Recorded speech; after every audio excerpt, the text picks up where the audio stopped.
did you do there? And honestly, how did you end up there? And that's actually when I started this journey and this quest to understand what perfect love is. Can I still love myself, but still have outward love towards someone else? It's so relevant right now, really. And it's so important for us to understand that is showing love. Today I'm talking to Caroline. She's faced immense loss and now a life-threatening illness. Drawing on lessons from her time at Johns Hopkins, she's discovered the true meaning of a perfect love and how to live victoriously. This is the Not Helpful Podcast.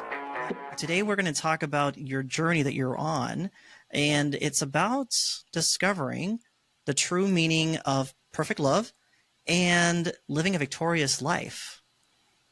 Welcome. Thank you. Thank you. It's a pleasure to be here. No, it's really awesome to have you. I know we talked a little bit before, and before we get into your story, I wanted to start right off the bat with, your career. So let me ask you, what drew you into that field of pediatrics? Yeah. So actually, this stems back to my undergraduate years. So I was actually my first job after university, after undergrad. And I was actually in the Baltimore, DC area. And I had graduated with a degree in biology and was really interested in the health field. It was specifically in clinical research in pediatrics at a big hospital called Johns Hopkins Hospital. Just so a it was big. A little big, right? Just slightly. Yes, a little big.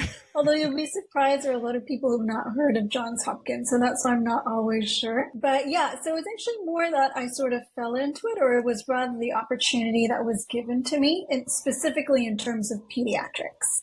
This was your undergrad, you said? Yes, right after undergrad, you're kind of desperately searching for a job and you want to find one that's in your career field that you have an interest in. Right. And so my interest was in health, and this was the specific department within health that opened up for me at the hospital. I feel like a lot of people know Johns Hopkins as big healthcare institution, and maybe in the States it's a big name to recollect. But let's talk about your time at Johns Hopkins. I know you mentioned pediatrics and undergrad. How did you end up there in the pediatrics section? What stood out to you that just kind of changed your perspective? The work that I was doing at Hopkins in pediatrics was clinical research, and we were actually studying a rare disease in pediatrics that impacts babies, and it's actually quite significant because you have to sort of catch it within the first few months of life, and ultimately they will need a transplant, which is major surgery, so like a liver transplant. So you're actually quite desperately trying to save their lives, and we do a procedure to hopefully delay them going to transplant, but at some point they still will have to have a transplant. And we don't actually know what's causing this disease. So that was actually sort of the purpose of the research, was to actually identify what causes the disease. The way I sort of described those years, the word that I would use was desperate, because we were focused so much on trying to save those children's lives and just how meaningful they were to us. And some of the things, like the most impactful thing I think that sort of happened to me during that time was really sort of understanding what love is and how to love a child, and the way you sort of view love and life as well, because you're trying to save these children's lives, and at the same time, you love them so much that you could potentially lose them. And how do you deal with that? So I think that was kind of the biggest life lesson, one of the biggest life lessons that I learned at Hopkins. That's got to be really tough to have to deal with. I know you mentioned you were more on the research side of things. Did you ever have to interact with any of the parents in any of these cases? How was that? So actually a lot of it is really, because it was clinical research, it's very much hands-on, face-to-face with patient interaction. So you do obviously deal with the parents of the children who are really ill. So you develop a relationship and really bond with the families. It sort of impacted me and it stayed with me. Like, I still remember the children, even though I've now transitioned to other careers in my life. I think the real key thing, and sort of the big life lesson that I learned interacting with these parents, the impact that it had on them, because it's not just like the child who's ill, like it's the child that you're trying to save, but the impact it has on the parents and their lives as well, because, you've just been given life and already it's sort of being demanded from you, and it's supposed to be a joyous occasion when you're having a child. And here we come in and say, actually, your child is a rare disease. We don't know what causes it, but this is what we're going to do to try and save the kid's life. But know that at some point, the kid might require transplant, or this procedure won't work and they will still require a transplant. And there are outcomes with transplants, right? They're not always positive outcomes. And I think the thing that was really striking was to see these parents, and naturally when you're going through something so painful, as humans, we always want to sort of shy away from the pain and not really interact with it and avoid it. Like we avoid or don't like painful or tragic interactions. So we sort of shy away from it. But when you have a child, you can't really shy away from the child, right? Like you love this child, but at the same time, you know that it's painful. And at some point, you might lose this child. And it got me really thinking, like I witnessed this, but I couldn't actually understand or experience what these families were going through. But I could tell just from looking at them and seeing what they were going through, that at some point, if they lose this child for the rest of their lives, every day until the day they die, they will think of this child. So I think I saw it and I could understand that it was something so profound that I could never truly understand. And that was kind of one of the life lessons that I learned while I was at Hopkins.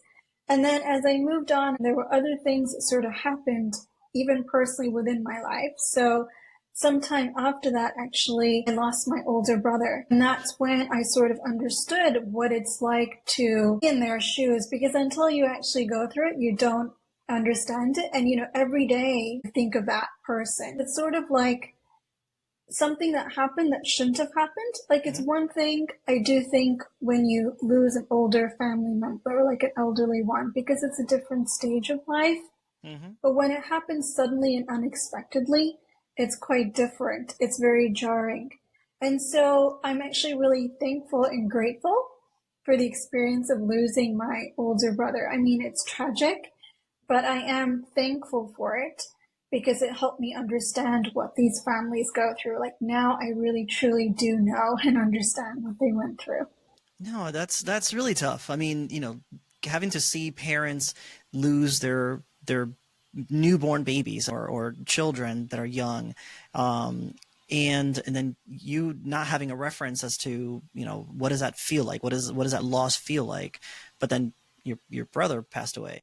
So is it fair to say that you learned what love is through? Yeah, and actually it took me on this. So backtrack to my teenagers, I was actually living in Thailand, in Bangkok, and that's actually when I started this journey and this quest to understand what perfect love is, or how all the different loves fit together to form perfect love, and what exactly is perfect love.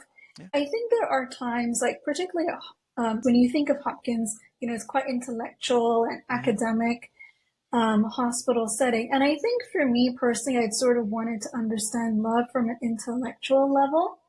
And there is definitely that depth of understanding it, but it is actually far more profound than that, right? It also involves experience and actually going through it. So I think that's kind of what Hopkins actually taught me when I was interacting with these children and families and then experiencing my own loss. And it was actually only in 2020 that I actually finally understood it all. Like the whole time from, so it had been about 20 years for me to understand what perfect love is and going through this journey of wanting to understand it, but probably more intellectually. And then when pediatrics happened, and then after I left pediatrics, sort of moved on to other things. And then when it sort of hit me again, that's when I finally understood that there is a profoundness to it. And it's not just understanding it intellectually, it's also in its profoundness, which you get through experience. And that's actually what perfect love is, because perfect love is actually, and I think we have this tendency these days to sort of view it as to view love in a very sort of self-centered sort of way. Yeah. But actually perfect love is actually more of an outgoing, selfless love. Like the way you would love a child is actually very outgoing and very selfless sort of love. It's a sacrificial love as opposed to a self-centered one. And that's actually what the journey sort of was, in understanding perfect love, that it actually is an outgoing and a selfless love. It's a very other-focused love. No, I can totally relate to that. In when you're talking about selfless love, we're talking about outward love, right?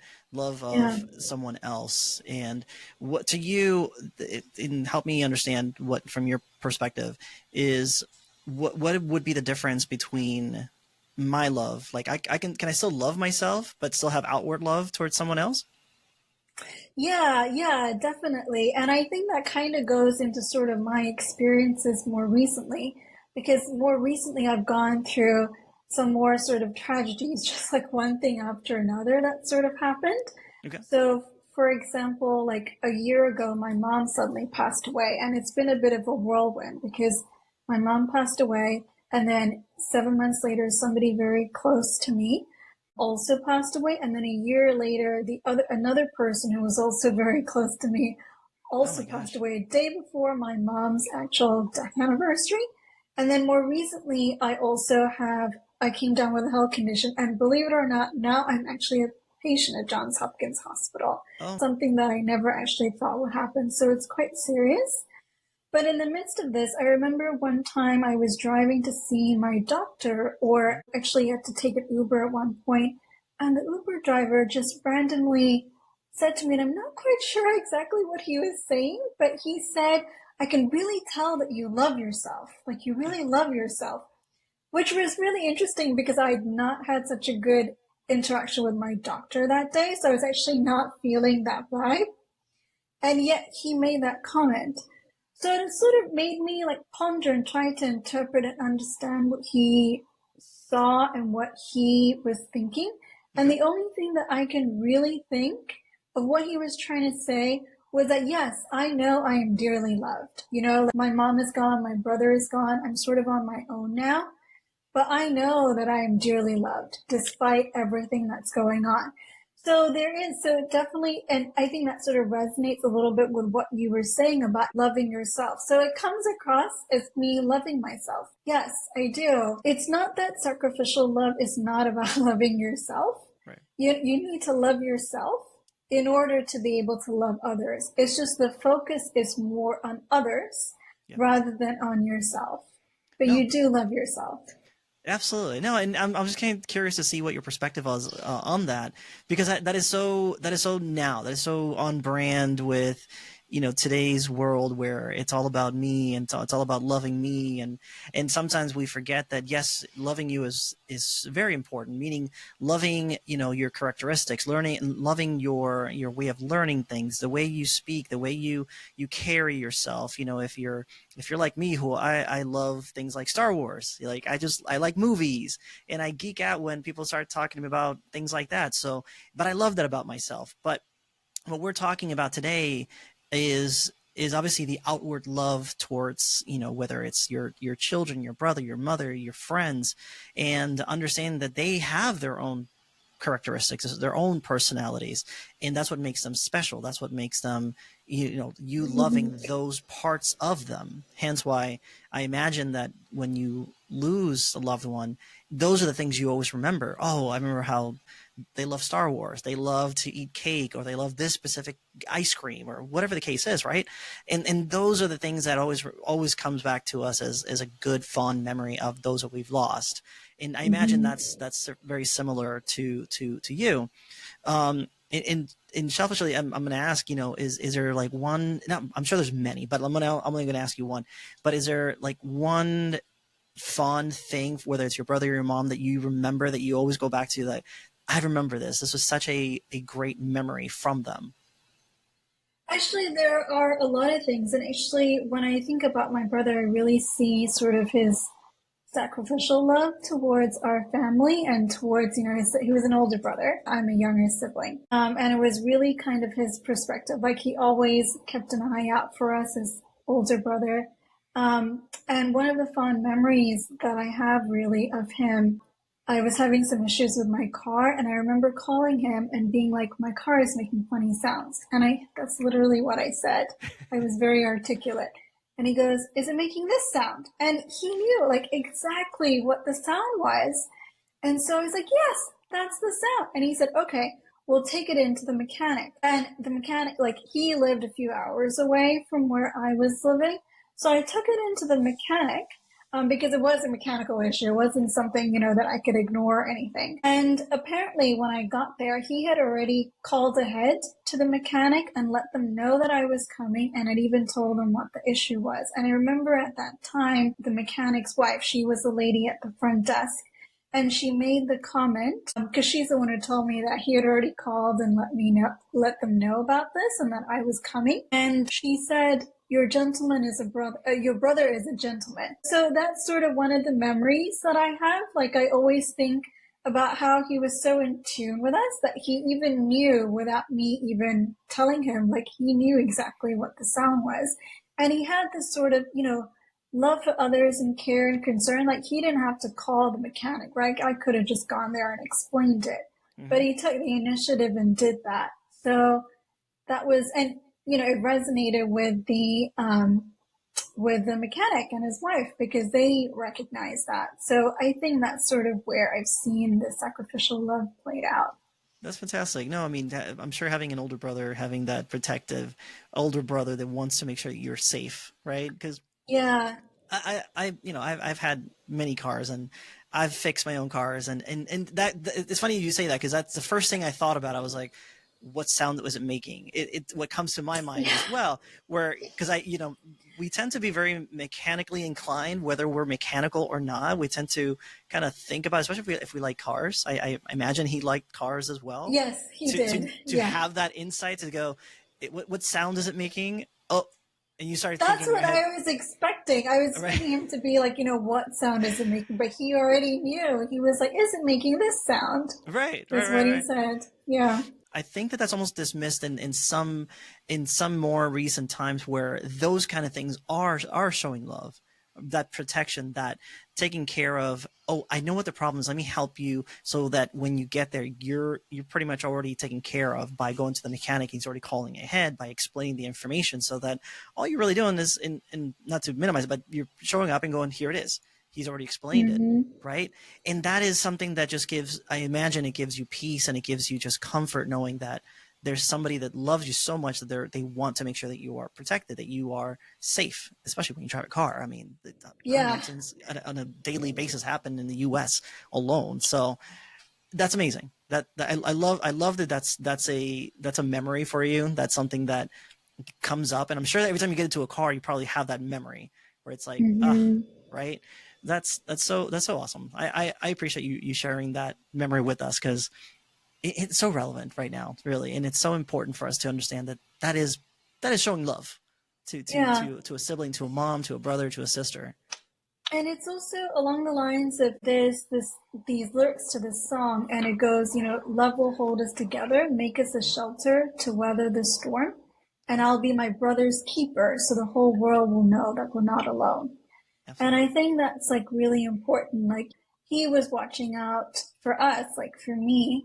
And in the same way, like, that kind of reflects about how we should treat others. And that's also sort of the way, like, my mom kind of raised us, and my siblings and my grandparents as well, my grandfather, and was to always sort of watch out for other people and to do your duty and that sort of thing. I love that.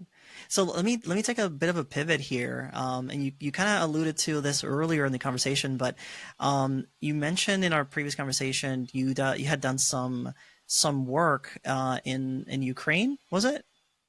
Yes, in the Ukraine response. I was actually in Moldova, the neighboring country. Okay. On the border with Ukraine. Got it. So what did you do there? And honestly, how did you end up there? Yeah, so actually it goes into my career transitions. I worked in pediatrics, and then I moved on to other careers, so in HIV/AIDS, and then also in climate change and health, and in the environment and environmental health. So I'm a public health professional by background, and I work in climate change and health. And I'm actually currently a humanitarian aid worker, and we are looking at the environmental impact of humanitarian aid. So the work that I was doing was actually piloting an environmental framework in the Ukraine crisis response.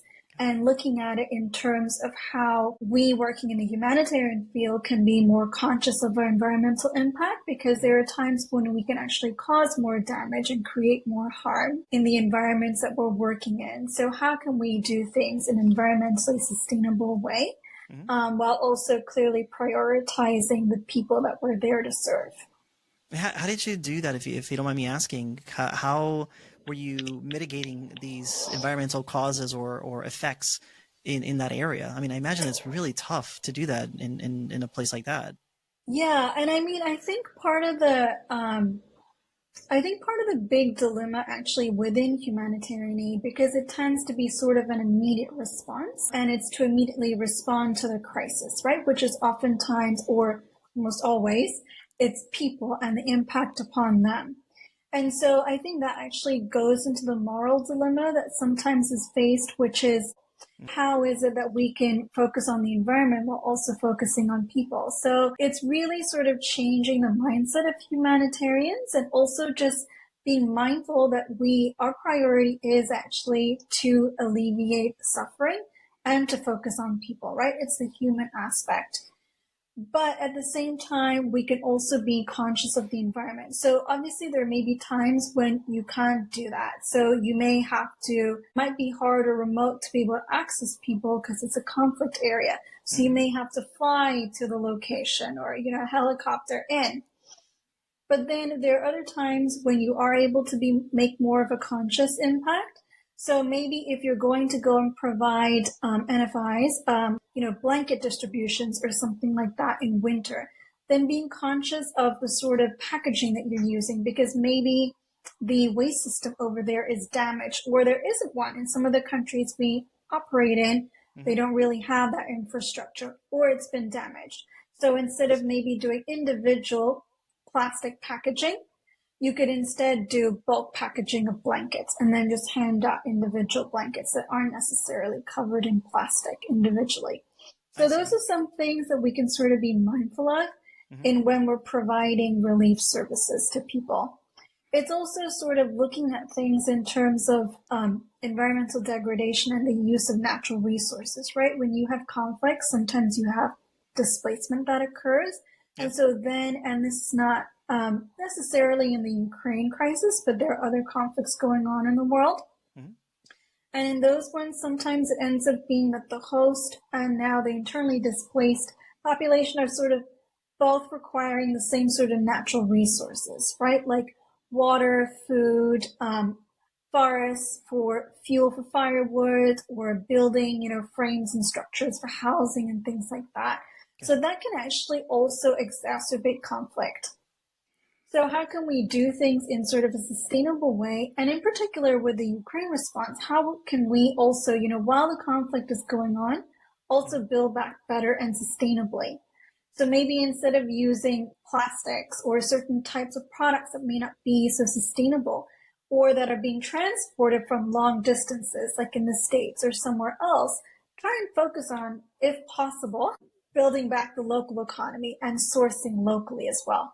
Because then you're also supporting the local economy to bounce back and giving people a sense of hope, because they're now able to earn an income and have a livelihood, while you're also providing relief. Obviously, the caveat is, you need to be able to have the local economy needs to be there and functioning, right? Like if it's a crisis like Haiti, like in Haiti, it's an island. So you may not be able to do local sourcing or, regional sort of sourcing because it's an island. But in Ukraine, you could source maybe from Romania or neighboring countries, Moldova, or things like that. So just being mindful of those caveats. When it comes to the economy there, when it comes to self-sustainable economy, it's in, help me understand this, it's creating, is it structures to be able to make a living by using the resources that are local there? So like what kind of resources would somebody make an income with in these regions? So a lot of times it's really kind of focused more on food and those sort of like local sourcing and procurement. But it can also be, other things that are potentially like maybe even buckets or things like that, or jerry cans or something if it's possible to source it locally. But particularly it's food, focusing more on like food distributions. That's just one sort of, obvious example that sort of comes up. Because that way you're also supporting local businesses. Because if you are importing the food from abroad, from other countries, then people are really just getting a distribution. Whereas here you're also encouraging people to start farming, start harvesting, things like that, if they're capable of doing it. Obviously, if it's like right in a conflict, can't really farm. But if it's in an area that's not really quite in conflict, then maybe you can start building back that economy as well.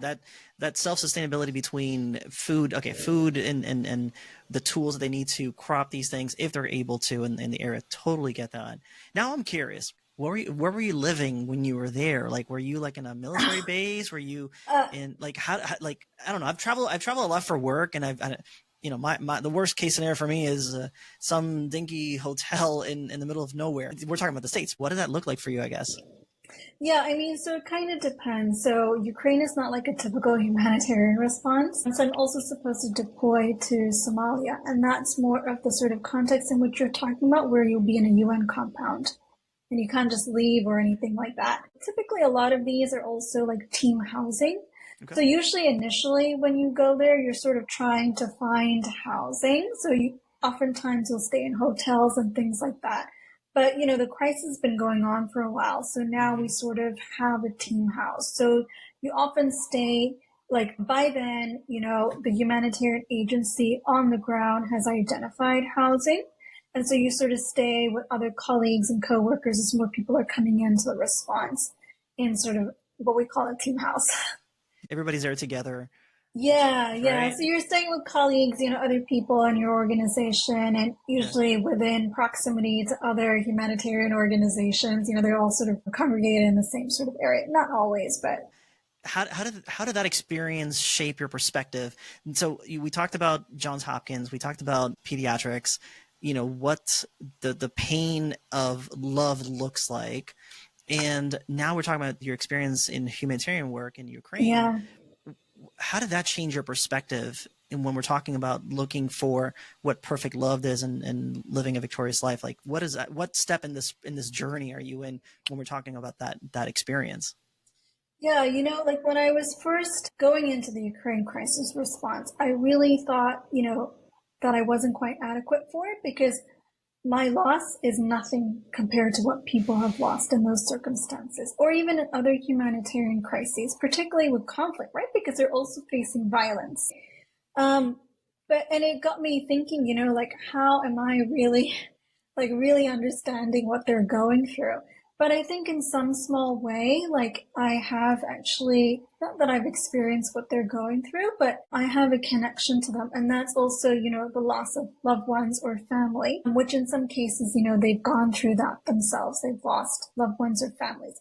Theirs is far more significant, right? Because they're fleeing, like they've had to leave their homes, their livelihoods, their careers, maybe family members, that sort of thing. So theirs is far more in depth and far more profound. Mine is really just, I've lost a family member or two. Yeah. But I think that sort of connects to them, and sort of I was able to relate to them because of having this mutual connection with that. Like clearly it's nothing compared to what they're going through, but there is some form of connection to their loss, and being able to enter into that and sort of walk hand in hand with them through that. You're absolutely right. It's not the same, because, from what I'm hearing you say, it's not only you're losing a loved one, you're losing loved ones, everything, and you're losing your country, you're losing your home, the place that you're connected with, on a ground basis, where you look at the place, this is my home, but now you can't call it that because you're having to either leave or flee because of the conflict that's going on. So how does that translate to, so you have the connection of loss, that's the thread that connects you to that experience. Where does it connect to the love side of this experience for you? Yeah, that's a good question. I think it's really in terms of how I'm able to connect with them, and for them being able to open up and welcome me into their lives, because that does take mutual love, right? Like externally, like, because I'm a stranger and they're a stranger and I'm going in to serve them. And in that sense, that's also similar to pediatrics in the health field because you are serving the children. Yeah. And in this case, you're also serving. And in a very similar way, like in pediatrics, I expressed how I didn't really know what they were going through. And that was actually something we would talk about at the hospital, that we really don't know what it's like to be those kids and what they're actually going through. And that's why I'm sort of grateful for the experience, even the health issue that I've now had to undergo, where I ended up a patient that I am currently a patient at Johns Hopkins, something I never thought would happen. Yeah. And going through that and, being hospitalized a few times and all of that, like, I now understand what those children are going through. And so just having that sort of mutual connection, but it's all through love, right? Because these are complete strangers and you're sort of allowing people who don't know you when you're in a very vulnerable position and place to be able to open up to them. And that's what was there, at Hopkins. People are very desperate and it's a very vulnerable situation because they're also facing death. Yeah. And in this case, it's violence that's causing death. And again, it's at the most vulnerable stage of a person's life. And coming into that and entering into that and being, a part of that, I think like there's a similarity between what I went through in pediatrics, and I see like how it sort of prepared me for this, and sort of going through and experiencing and witnessing what's going on in the humanitarian sector. That is so interesting. Honestly, it's interesting. It's a mix of emotions as I'm thinking about it, because it's interesting, it's scary, and having the courage to go to a place like that where there is a lot of instability and taking any, and by the way, just to make sure I'm clear and we're clear, we're not even talking about politics. We're just talking about people. We're talking about humans that are having to deal with challenges that are out of their control. So, exactly. So understanding the conflict and the connection with loss, and tell me if I'm wrong, is and going into a completely different place where they're welcoming you to help them just figure things out. That's the love that, that they're receiving and they're giving you and you and your team for being there. So to support them on how to, you got knocked down. You got knocked down, physically, emotionally, culturally, and now here you and your team come in, and you guys are okay. Let's see how we can kind of rebuild you and help you be self-sustained, to be profitable, to be able to feed each other, to be able to grow back to some level of normalcy, I imagine. So it is very encouraging to hear this part of your story, because it is such a, I think from just talking to you, that's such a pivot in your journey in figuring out this perfect love and living an amazing life, really. So, and I know you've mentioned this, and I'm going to take another pivot here into something about you specifically. And you mentioned this early on, and you just kind of started talking about it now, but tell us about this rare blood disorder, if I'm not mistaken. What is condition? it? Yeah. So I actually just come back from the Ukraine crisis response from Moldova. Literally a week, 6 days into me returning, I suddenly noticed that I was having some rashes on my arm, but it wasn't painful or itchy. So I wasn't sure what it was. So I actually went to my primary care doctor, and then I ended up being sent to the emergency room and getting hospitalized, because it turns out what I actually was seeing, and I didn't feel anything, no pain, no itching, nothing, was actually bleeding under my arm. So I now have a rare blood disorder, and basically my platelets dropped really significantly low. Like I actually almost died because my platelet count was at 1. Below 1 is 0. And platelets help your body to clot, your blood to clot. And that's actually what was missing. So that's actually what started all of this. I ended up having to see a specialist, and I'm now being treated at Johns Hopkins Hospital in a specialty. And I think it almost comes back full circle, because of all the treatment options that are available, I sort of like the option that I was given, one of the few options for this treatment, is actually what some of my actual pediatric patients were on. So I think it's really quite shocking. I was there for these children at Hopkins, but I never actually thought I myself would become a patient at Hopkins. And that's kind of what happened. And it happened, right after I came back from the Ukraine. So it had nothing to do with Ukraine. It was really just kind of like a random environmental thing, like when I came back stateside, that I sort of got, and that it ended up being this life-threatening emergency that I'm actually still being treated for. Oh my! If I heard you correctly, you bleeding under the skin? Is that what you said? Yeah.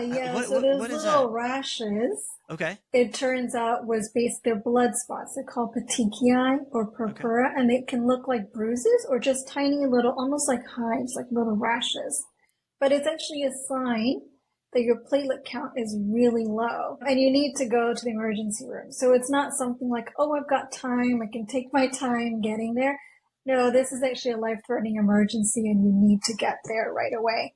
And because it was so low, I had to get hospitalized. So it wasn't just me going to the emergency room, getting some treatment and then leaving. I actually ended up getting admitted, getting hospitalized. And it happened twice. Oh my, maybe it's me, but I don't look at myself that often. So like, how did you notice this? Like, does it hurt? Is it just visual? Yeah, it's completely visual. There were basically like rashes on my arms that were popping up, and then also on my face, or actually in my mouth, and then on the whites of my eye. And that I think was really kind of like when because at first I just thought, oh, it's a rash, it'll go away, except it's not itchy. So I was wondering what sort of rash it was. Yeah. But it was like when it showed up, even further, like in my mouth and the whites of my eye, my sclera. That's when I was like, well, let me just check with my primary care physician. Yeah. And that's when it sort of went from there.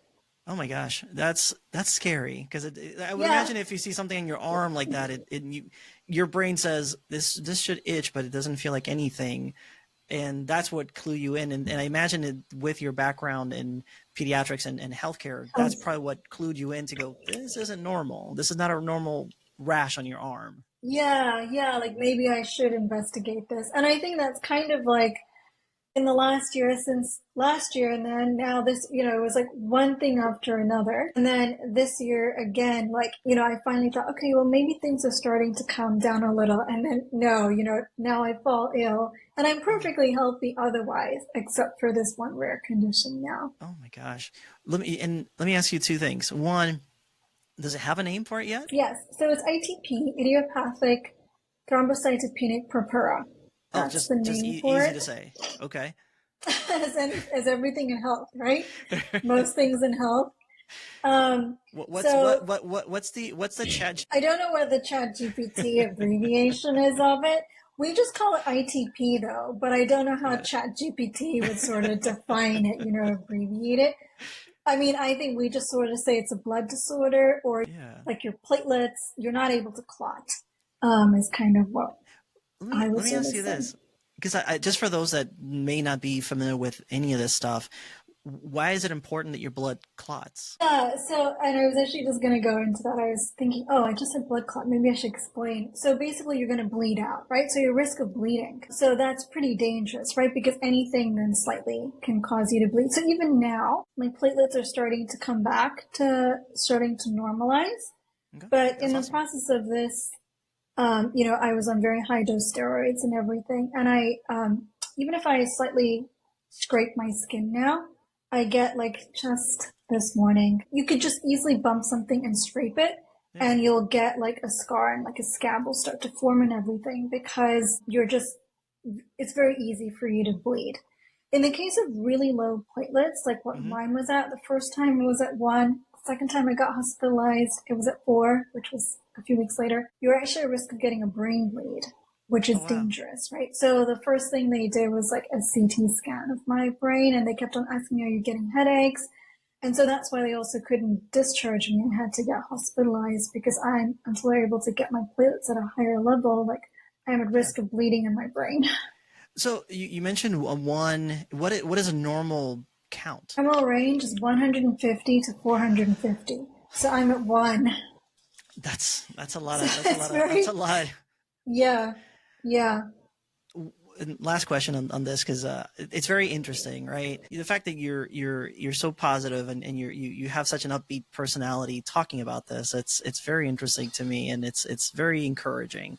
And I hope that those listening and watching, this are encouraged by this, because you've gone through some really crazy things in the last year since all this happened. But what does treatment look like, for something like this? Yeah. And I know what you mentioned early. The same medication that the children were getting when you first started in Johns Hopkins. Now you're taking that medication, or you're something along those lines. Help me understand that connection there. Yeah, I mean, it was one of the treatments that was offered, and basically it's a form of immunosuppressant. And it's actually what the insurance company wanted, but the provider, the doctor, and I didn't want it because it's not really good for my lifestyle since I do humanitarian aid for me to be immunosuppressed. So I was actually fighting with insurance for a different treatment, which was causing a delay in my platelets. So the reason why I'm saying it sort of comes back full circle is because there's a plethora of treatments available. Like, how is it that I was last in pediatrics, over a decade ago, more than a decade ago. I've not been in a clinical setting working in a hospital quite a while. So how is it that now when I fall sick, of all the treatments that are available, it goes back to what the children were at? So it reminds me of them. And so that's really kind of what the full circle was. Like, of all the treatments that are available, why is it that the option is the one that these children were on, is one of the options. But it actually speaks to like the significance and the severity of the disease.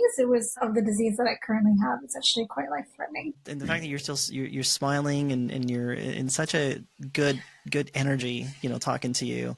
I hope it's translating the same way it's translating for me right here talking to you, because to me, I don't know what I would probably do with all these events and all these experiences, because it's something that I imagine it'd be really tough to have to go through, but it's very interesting with the full cycle for right. You start as a student, then you go to the world, do some even more tougher things, get some real life experiences that just not many people have, and to come back to where you started, but now you're on the other end of the spectrum. Right. There.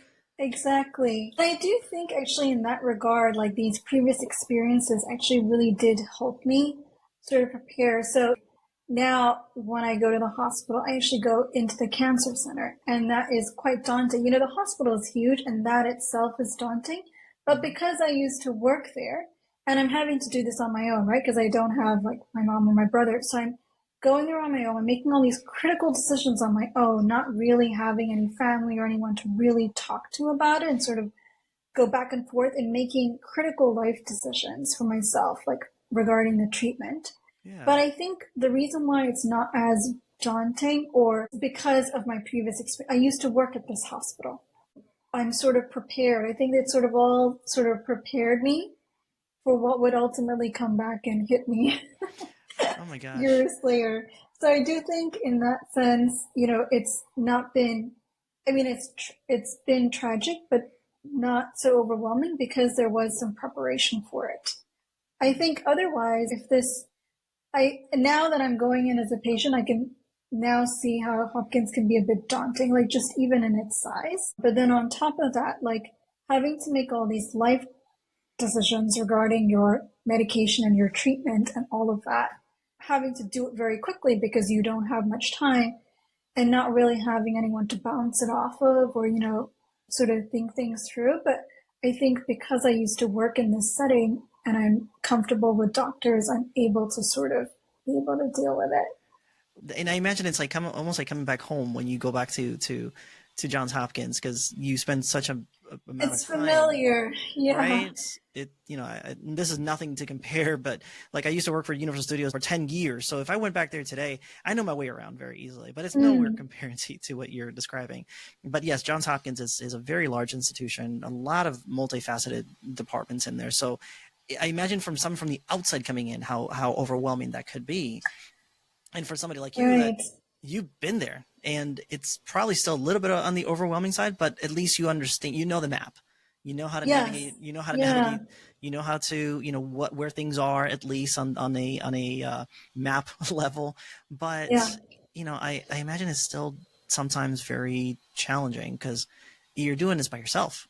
You're making health decisions about yourself alone, and not having, you know, your family there. And it's truly, you know, inspiration and just awe for me to talk to you, because I'm sharing just slightly a bit about myself, and I've talked about this in other episodes, is that, you know, I grew up as an only kid, so I don't have like siblings. I don't, like, when people talk to me Mm. about having brothers and sisters, I don't have a frame Context. of Yeah. reference to Friends. go, yeah, you guys fight, you guys do this, that's cool, that's mean, why would you do that?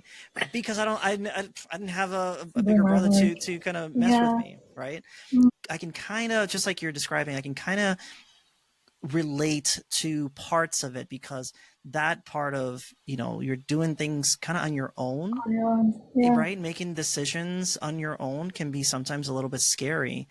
And having this be where you're at, I get curious, because I know what my motivation is, and I know where I want to go to when it comes to managing things kind of on your own. But I'm curious to know, you know, staying motivated is really tough to begin with, just on any task when you're doing it alone. But when you're dealing with such a hard or difficult or tough times, you know, what keeps you going? Yeah. And it sort of goes into like living a victorious life. And the interesting thing is, like my role model or the person I really admire is actually somebody by the name of Eric Little. And he's actually an Olympian. Interestingly, we have the Summer Olympics that have just happened in Paris, and he actually ran in the 1924 Paris Olympics. There was actually a movie made about him in the 1980s called Chariots of Fire. And it's a low budget film, but it actually ended up winning the Academy Awards for it. And it's about the British Olympic team. So he was an Olympian, and he ran in the 1924 Olympics and ended up winning in a race he was not expected to win.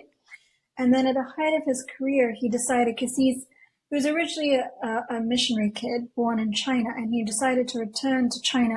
And it's interesting because I never thought about it until yesterday, when for some reason I was like, well, Eric Little didn't go through what I went through. And then I was like, hang on a sec. Like, he actually was in a conflict area because he ended up being in a Japanese internment camp Oh my gosh. during World War II, during China, and he ended up dying there. So I was like, oh, he actually has gone through like a lot, and there are actually a lot more similarities than I realized. Like even with me trying to emulate his life, and he actually had said this quote because one thing that I do also realize is the sense of loss without family, and he also always longed for family and was quite often separated. So when he was actually in China when during World War II, when Japan sort of came in, his family had to evacuate, but he actually remained behind. And the interesting thing is, he actually said this, and the quote is, "Circumstances may appear to wreck our lives and God's plans, but God is not helpless among the ruins. God's love is still working. He comes in and takes the calamity and uses it victoriously, working out his wonderful plan of love." And actually, the truth really came through for Eric Little because, he was known as a peacemaker in the camp, and he was sort of there for the children who were sort of interred over there and everything. And then he ended up dying, Oh my and gosh. 40 years after his death. And people wondered at that time, like, this guy was an Olympian. He's now here. This camp, nobody even knows, like, with his death and everything. But 40 years after his death, this low budget film called Chariots of Fire, which is about the British Olympic team and includes him and another character, Harold Abrahams, are kind of the two main characters in the movie, is made. And it ends up winning the Academy Awards and gets Best Picture. So, there's sometimes this spectrum and we don't always see it. But he ended up, he lived a victorious life through to the end. And that's kind of what I also want to emulate. Like, I want to sort of share that there's hope. And it's always, and I'm not just saying like, hope, like for example, if your health condition, and it's like hope that you're going to survive, you're going to be alive. Like, I'm not just talking about that sort of thing. I'm actually talking more about hope in in the goodness, in goodness of life and in doing good and not giving up on that. Like we often say, don't give up on your dreams or don't give up hope. But it's sort of very generic. And what I'm sort of talking about is more like in this hope and goodness. Like in my case, I have the hope that I will see my mom and my brother in eternity, and I know that I'm dearly loved, and that's sort of carrying me through. And that's kind of what the hope that I want to convey is really just more towards the goodness of life and sort of being good and not giving up on goodness and righteousness and not giving up on not doing those sort of things, because sometimes we sort of despair and just don't want to continue with life. And we have those moments, and it's not saying that those moments are not valid or you should always be perpetually happy. No, because I've also had that, like even with this disease and everything, I've had my moments, but it's really ultimately in that hope, to always keep on doing good, even if there are challenges, and one thing after another kind of keeps striking you, to just keep on having that hope. If I'm hearing you, you're saying no matter what's going on, the challenges you're facing, is spending the time you have in doing good. Yeah. You know, Because actually, and when you think about it, like if my life were to end today, like, I would want to be known. Like, you might as well do something good. You don't know when your life's going to end. Like, so say, for example, if you have to stand up for someone, as being belligerent, having the courage to step in. Sometimes we get frightened because we think, the cost, we could potentially die, so we don't want to step in. But to me, it's really just more about not to always do what's good, because ultimately we're going to die anyway, and you want to be remembered for doing what is good. So no matter what sort of happens, to always just sort of focus on that and the goodness, and not to give up on goodness and doing good. I love that. I love the message there. That's so encouraging. And there are so many people that we don't even know are dealing with things on a day-to-day basis. And we walk past them every single day. We don't know what other people are going through, the struggles. There's people that may be sick. There may be people that are dealing with some kind of illness, or simply, and this is just more on a personal level for me, is a long time ago, a couple of years back, I was dealing with my previous spouse is dealing with fertility issues, and would never share that with people, just because not everybody understands what that is. So I totally understand the idea of making sure you're doing good, even when you're dealing with some of the most toughest moments in your life. So the point I guess I'm trying to drive in here is that you never know what anybody's dealing with. Just because they're smiling, or just because they seem like everything is kind of put together for them, is don't dismiss that for complete perfection. They may be dealing with something totally crazy that you don't even know about. Know So about, yeah. yeah, and going back to what you're saying is, is be kind to other people. Be everything that you do, try to be as positive and as encouraging and as possible, because you never know that one thing you say or do may impact that person positively, is the hope, or Yeah. negatively if you're not paying attention to your surroundings, I guess, or the people you're interacting with. So that's such a powerful message, and I appreciate you sharing that with us today. That's honestly so awesome.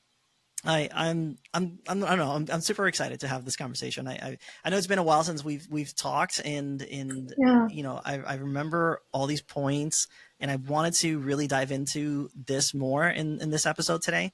But let me ask you this, for those that are listening, and for those that are, probably sitting in a car, or sitting, in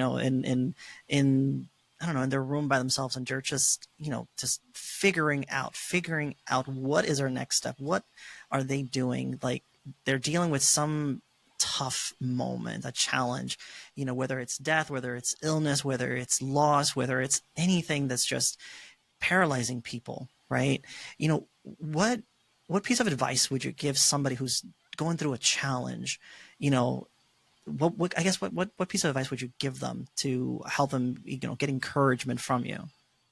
Yeah, I mean, I don't know, how I've been able to manage so far. I've actually had a few people who are aware of what I'm going through, who've also been quite surprised that I'm able to be so optimistic. And, even like that Uber driver who had no idea, and he was like, "Oh, I can tell you really love yourself." So I do think there are small little concrete things that I kind of do, and also I used to work in New York City for the New York City Health Department in mental health first aid. And we also do see this in the science as well. But going out into green spaces, like you do also have to take care of your mood and your mind. And I'm not saying like, don't disregard your feelings. Like, if you're sad and you need to cry, like let it out. It's a form actually of, it can be cathartic, and it's actually a form of sort of expression, right? Like what's inside you. So I'm Like not saying like self-soothing? always, yeah. And also it's a form of release, So I'm not Yeah. saying like you should always be optimistic and always keep a good face. In fact, I actually, disagree with that because we are quite human. But when you're going through these challenges, some of the clear things you can do is not doing things that are going to make you feel worse or have a negative impact. So for example, even watching TV, like certain shows, that can be depressing. Like don't do it, avoid that. Mm. A big one that I've really found for me, and there is actually sort of the science to kind of back this, is really, as I mentioned earlier, the green spaces, like being around trees or forests or taking a walk in like a more nature area or even just a garden, like maybe even a public garden or anything. Because we've actually found, especially in terms of mental health, like that's part of the reason why some places, for example, New York, they're trying to make it more green or have more green spaces and things because it actually is good for your mental health. That's sort of what the research is showing. And if you'll see, like in cancer centers or wards, sometimes they have like little gardens, or like when you go to a dentist, they have a fish tank. And it's because those things actually scientifically are soothing for you and help sort of calm you down. And even just in terms of green and like color theory, actually, even in color theory, green is considered a very calming color. So there's not just science, but even like in art and stuff that sort of backs this sort of thing up. So doing sort of those sort of things that are like good for your mood and sort of help you in some ways, like there will be days when you're down and feeling quite sad, but just having these little moments of kind of peace or positive things that you can do are quite helpful. I do think for me also has one big thing has also just been sort of not having like friends sort of give up on you. So, and this is kind of a thing that I've sort of noticed that kind of happens particularly with loss or grief, is that people, and I find it kind of strange because sometimes people don't know how to deal with grief. And so they sort of pull away from you if you're sort of grieving or things like that, or shy away. And I have lost friends. Like when my brother died, people didn't even know my brother. I sort of lost my friends, some of my friends and things like that. But there have been a few friends who've been very persistent in staying on. So I think that's one of the things, like with grief and stuff, that maybe people should be aware of, is that like the best thing you can do when someone is grieving is actually just to be there and be silent, because it's very easy to say things that are wrong, and you might feel uncomfortable with silence, but actually that's the best thing, and that might be actually what they need. Like even on the phone, if you're having a phone conversation, just being silent on the phone, but you are, by your presence, you're actually comforting them. But also in terms of all of that, I've actually had one friend in particular, who was very persistent in keeping in touch with me, even though, I sort of needed that sort of space at that time. Like when my mom died, I sort of needed a little bit of space. So I sort of, sort of distanced myself, or didn't really communicate as much. Or if I did, it would just be very brief, like, how are you? Or really not go into what was going on in my life and Yeah, how I keeping was it probably feeling. superficial, Yeah, keeping it right? superficial. Yeah. And that's perfectly fine because you're actually trying to process things, and you're going through a lot. So that's actually fine.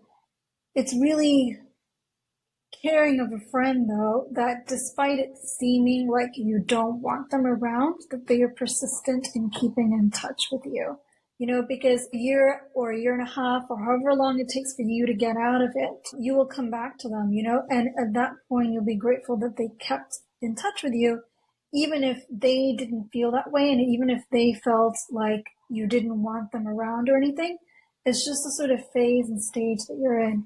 Having, even if it's just one or two friends who are kind of like that, that's really good. It's hard because sometimes you don't have any friends, so that's why it's good, to do these things that can make you feel better, like, going to a green space or going outdoors or to a park, things like that can be helpful.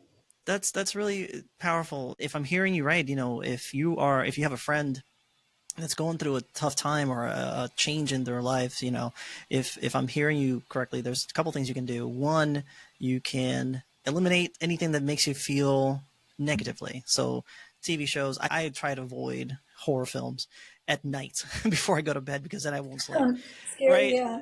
Right. So like things like that. So, watch a comedy, maybe watch something that makes you laugh a little, right? Something that's silly. And this is for someone who's going through a hard time, like doing things to keep, your mood sort of uplifted occasionally. Yeah. That's right. So if you're the one going through it, kind of eliminating the negative things in your life, things that are, causing you, some negative feelings, but then also going to green spaces, whether it's a garden, whether it's just your backyard with grass and trees and just, standing there and just taking it all in. Right. But then if you're the friend and a friend is going through something, then being present. Just, you don't have to say anything, and you're absolutely right. Sometimes just sitting next to them, if you're on the phone, not saying anything, but just knowing that there's somebody on the other side is, I imagine, comforting, just to know that there's someone there. Right. So that's really amazing and powerful message from you. I still think and wonder, like, you're so upbeat and so positive and so gentle with, the way you carry yourself. And I think that's so amazing because you've gone through a lot. You've in a very short amount of time. And I appreciate you being here today. I think that sharing your story, sharing your journey into finding the perfect love and living a triumphant life, all while dealing with all these things, is such a powerful message and such a unique perspective coming from you and your individual, experiences that you've had. So I think that's really, really amazing that I know people are going to follow and get value from this conversation that we're having here today. Thank you. Yeah, no, actually, thank you. Along those lines, kind of what I want to say is, despite the circumstances of what you're going through, know that you can, live a victorious life. One last thing, for people to get to know you even more, where can people find you on social? I have a personal Instagram account, and it's actually Anita Devidasan, so my middle name. So my first name is Carolyn, my middle name is Anita, so it's actually my middle name and my last name, and that's how you can find me on Instagram. It's my personal Instagram. You can definitely connect with me there. I've seen it, and I've seen some adventures, pictures that you have up there. So really gives a little bit of insight as to, your adventurous side of spirit. So I will actually put that in the description in this show notes for this episode as well. So people that are wanting to follow you and get to know you more, they can go ahead and look at the description on this episode. Caroline, thank you so much for being here today and sharing everything that you have experienced, that the challenges and how you're keeping yourself upbeat and positive, even in the light of what's going on right now with you. Thank you so much for having me on here and letting me share my story. I definitely hope it helps resonate with other people and give them hope as well. If you found value in this topic, please like, share, and subscribe. Your support means a lot and helps the channel grow. Thanks for watching till the end. See you in the next one.